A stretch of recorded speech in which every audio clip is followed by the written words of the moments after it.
देखु सरकार आम पुणी आउ थे गोटे मानने तालिबान सरकार जो आगुरी थी इंग्रेज मान जमी लोक साधारण लोक जो टिकस आदाय करते जोर जलम करी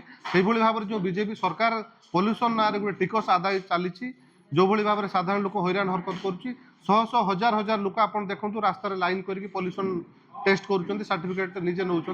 जो डीजेल गाड़ी गुड़िक रही आप देखिए गोटे अधघंटे घंटे लगुच डीजेल गाड़ी एवं जो बाइक गुड़िक से पॉल्यूशन टेस्ट तापाई भी 10 मिनिट 15 मिनिट लगुच जहाद्वारा साधारण लोक मैंने जो टेस्ट करुँच जो जिते समय लगुच माँ भौणी आमर भी बुढ़ा लोक मैंने जो मैंने माने सीनियर सिटीजन अच्छा आसते समय पुणी रातिर पुणी से घर को भी फेरी जाऊँच तो हारास होती सरकार जो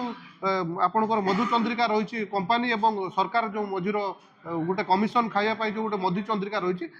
मधुचंद्रिकार साधारण लोक आज फसी एवं गरीब गुरबा लोक मैंने बारंबार हैरान होती टार्गेट आम सब सफर हो तो यही भाव में आप देखो बड़ बड़ कंपानी जो मैंने पाखे पॉल्यूशन सर्टिफिकेट नहीं बहुत इटा भाटी पाखे पॉल्यूशन सर्टिफिकेट नहीं ये सब इटा भाटी जो अच्छी केते थर से चढ़ऊ कर पॉल्यूशन सर्टिफिकेट मागी तो सरकार जिते पर्यटन टार्गेट फिलअप न साधारण लोक से यूज करने लगी ताहारी प्रतिवाद में आमर ओडिशा राज्य युव कांग्रेस सभापति रंजित पात्र और आमर बालेश्वर जिलार युव कांग्रेस समस्त कर्मकर्ता और जिला कांग्रेस कर्मकर्ता को लेकिन आसंता 20 तारिख आम जिलापाल ऑफिस घेराव करूँ दाबी पत्र देवु एभली जो गोटे हीन मानसिक कार्यक्रम चली शीघ्र बंद कर